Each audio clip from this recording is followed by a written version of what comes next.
আসসালামু আলাইকুম। আমি অনামিকা স্বপ্নকুটির নতুন আরেকটি ব্লগ ভিডিও নিয়ে চলে আসলাম। আজকে আমি রান্না করব শিলং মাছ। এটাকে মাছটা আস্ত দেখলে আপনারা বুঝতে পারতেন, আপনারা কী নামে চেনেন আমি জানি না। আমরা এটাকে শিলং মাছ বলি। সেটা আমি ভেজে রান্না করব।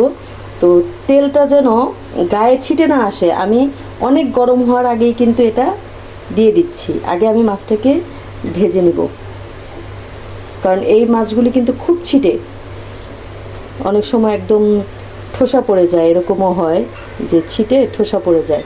এর জন্য আমি কি করি, এটা গরম হওয়ার আগেই দিয়ে দেই, দিয়ে আবার ঢাকা দিয়ে দেই যেন ছিটে না আসে। মাছগুলিকে ভেজে তারপরে কিভাবে রান্না করব সেটাও আপনাদের সাথে শেয়ার করব, যে আমি কি করে, কি দিয়ে, কি সবজি দিয়ে রান্না করছি। মাছটাকে আগে ভাজতে দিয়ে দিচ্ছি। এখানে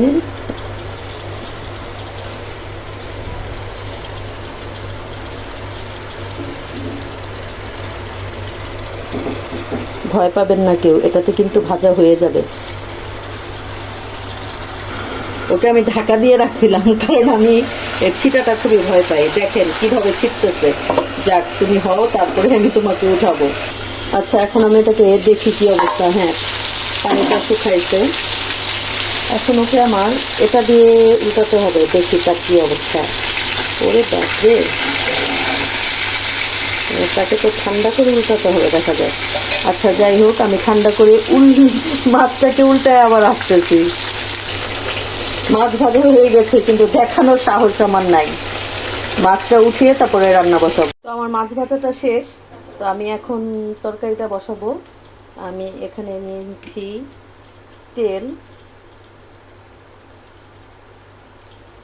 আর বরাবরই আমি বলি যে আমি সবজি তরকারি বা একটু ঝোল তরকারি, সেটাতে আমি বাটা পেঁয়াজ খেতে পছন্দ করি, বা আমার ঘরের সবাই তাই বাটা পেঁয়াজ খেতে পছন্দ করে, কারণ এটার গ্রেভিটা খুবই টেস্টি হয়। একদম কাঁচা পেঁয়াজ দিলে কি হয়, ঝোলটা খুবই তেল তেল একটা ভাব হয়, একদম পাতলা, সেটা ভালো লাগে না। আসলে যার যার ঘরে তার তার মতো করে রান্নার স্টাইল। আর এখানে আমি দিয়ে দিচ্ছি আদা রসুন বাটা, কারণ আমি সব তরকারিতে আদা রসুন বাটা খেতে পছন্দ করি। বিশেষ করে আমার সাহেব যে আছে, উনি আদা রসুনের ঝালটা তার খুব পছন্দ।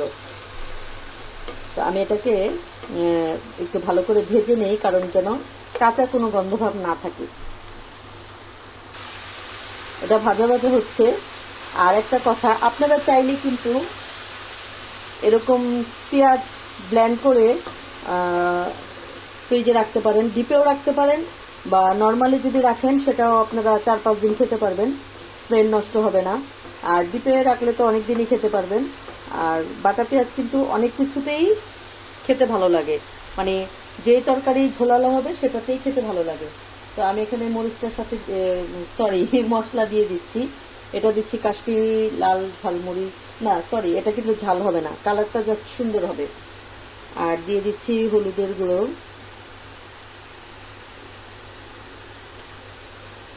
দিয়ে দিব ধনিয়ার গুঁড়ো।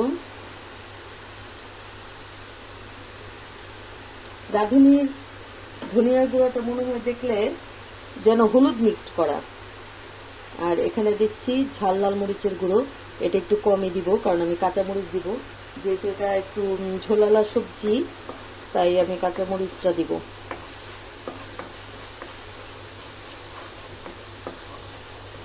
মশলাটাকে কষিয়ে নিই।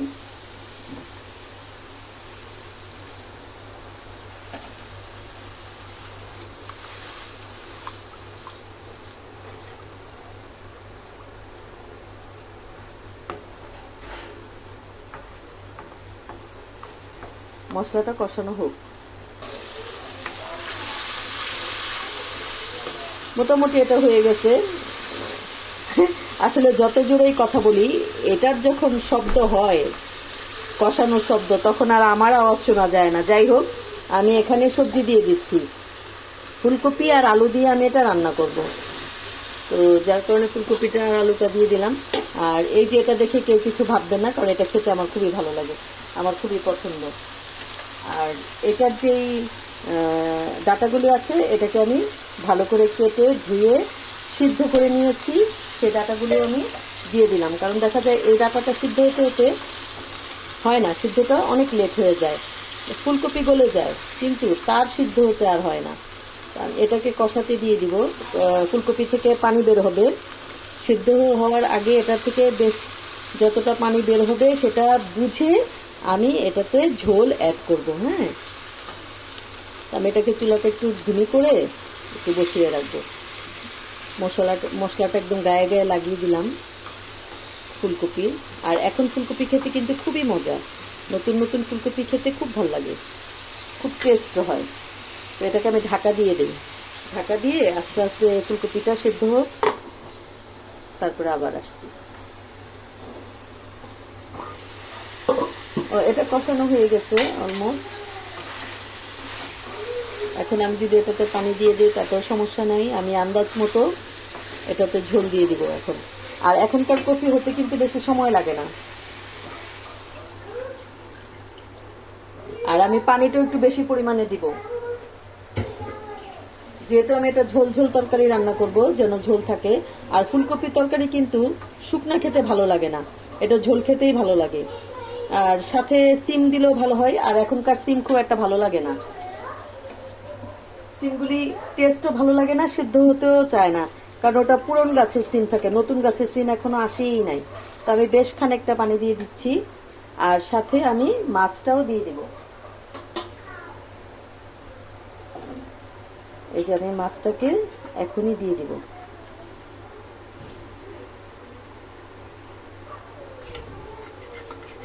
মা যতই তেল কড়াইতে মাছ ভাজি, তারপরেও মাছের ভাজা উল্টাতে গেলে 12টা বেজে যায় মাছের।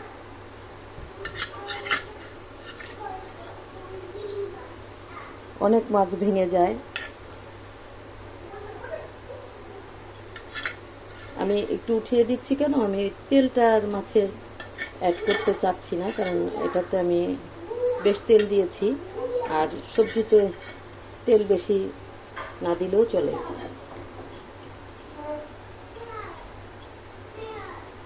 এটা দিয়ে দিলাম।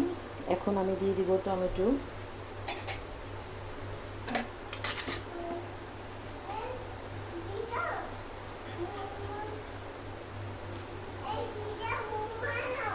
জি দিদা আসছি, আমার নাতি আমাকে পিছন থেকে ডাকছে, দিদা দিদা। যা, দাঁড়াও আমি আসছি তোমার কাছে, ওয়েট করো, একটু ওয়েট করো, দিদা এটা দিয়ে আসি। আচ্ছা, তো আমি এখানে কাঁচামরিচ দিয়ে দিলাম, আরেকটু কাঁচামরিচ লাগবে, আর আমি আরেকটু পানিও কিন্তু দিব, কারণ আমার কাছে মনে হচ্ছে মাছ আলু অনেক ঝোল টেনে নেয়, এর জন্য আপনারা সবজি তরকারিতে একটু বেশি পানি দিবেন, বিশেষ করে আলুর তরকারিতে অবশ্যই ঝোলটা একটু বেশি দিবেন। এখন আমি এটাকে ঢাকা দিয়ে দিচ্ছি, তারপর আমি কাঁচামরিচ কেটে আবার আসছি, কাঁচামরিচও দিব। আর একটু কাঁচামরিচ দিয়ে দেই, কারণ কাঁচামরিচটা এখন যদি আমি দেই তাহলে এটার ঝালটা ঠিক মতো বের হবে, আর ঘ্রাণটাও খুব সুন্দর আসবে। একটু কেটে দিচ্ছি যেন ঝালটা ঠিক মতন বের হয়। তো যারা আমার চ্যানেলটিকে সাবস্ক্রাইব করেননি তারা অবশ্যই সাবস্ক্রাইব করে দিবেন, যারা সাবস্ক্রাইব করেছেন তারা তো আমার ভালোবাসার মানুষ, আমার সাথেই আছেন। আর অবশ্যই লাইক কমেন্ট শেয়ার করবেন, কমেন্টের পাশাপাশি লাইক বাটনটা অবশ্যই প্রেস করে দিবেন। এটা আমি সবসময় বলি, লাইক হচ্ছে একটি ইউটিউবারের চার্জ, কারণ যখন আপনারা কমেন্ট করেন, লাইক করেন, এটা আমাদের জন্য একটা চার্জ হয়।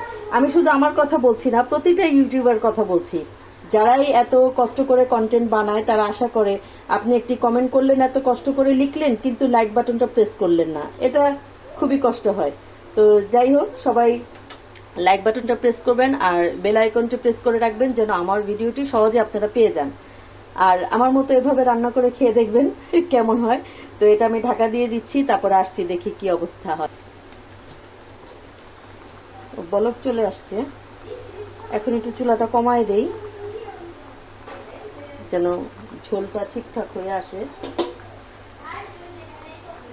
অবশ্যই লবণ চেক করবেন, আমি কিন্তু লবণ চেক করতে ভুলে যাই। যে ঝোল দিয়েছি, এই ঝোলে আলু, টমেটো, ফুলকপি সব ঠিকঠাক সিদ্ধ হয়ে যাবে। হতে থাক। আজকে তরকারিতে আমি কিন্তু লবণ দিতেই ভুলে গেছিলাম, এখন দিলাম। আমি তাই তো বলতেছি যে সবজিটা কেন এরকম কালার লাগতেছে। লবণ না দিলে আপনি দেখবেন সবজির কালার আসে না, সুন্দর লাগে না। আর যেহেতু ঝোলালা তরকারি, একটু লবণটা বেশি পরিমাণে দিব।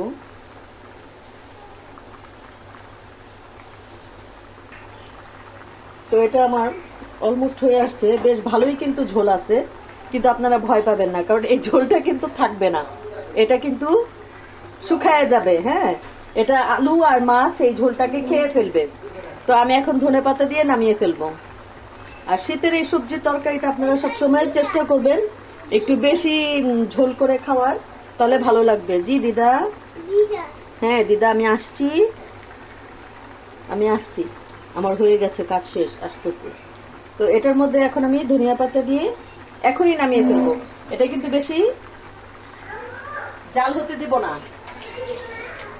তো আমি সবার জন্য দোয়া করি, সবাই সবার পরিবার নিয়ে সুস্থ থাকেন, নিরাপদে থাকেন। আপনারাও আমার জন্য দোয়া করবেন, আমি যেন আমার পরিবার নিয়ে সুস্থ থাকি, নিরাপদে থাকি। আর এভাবে করে খেয়ে দেখবেন, আশা করি খুবই ভালো লাগবে। আর আমাকে কমেন্টে জানাবেন এই রান্নাটা কেমন হয়েছে, মানে আপনারা করে যখন খেয়েছেন তখন কেমন লেগেছে। তো এই এতটুকু ঝোল কিন্তু ঠিক আছে, এর চেয়ে বেশি কিন্তু শুকানোর দরকার নাই। আর আপনারা চাইলে আরো শুকাতে পারেন, চাইলে আরো পাতলাও রাখতে পারেন। আর যদি বাটা পেঁয়াজ দিয়ে রান্না করেন তখন এই যে এই গ্রেভিটা কিন্তু খেতে ভালো লাগবে, মানে ওই যে পানসে পানসে কোনো ভাব থাকবে না। তো ভালো থাকবেন আর অনামিকা স্বপ্নকুটিরের সাথে থাকবেন। আসসালামু আলাইকুম।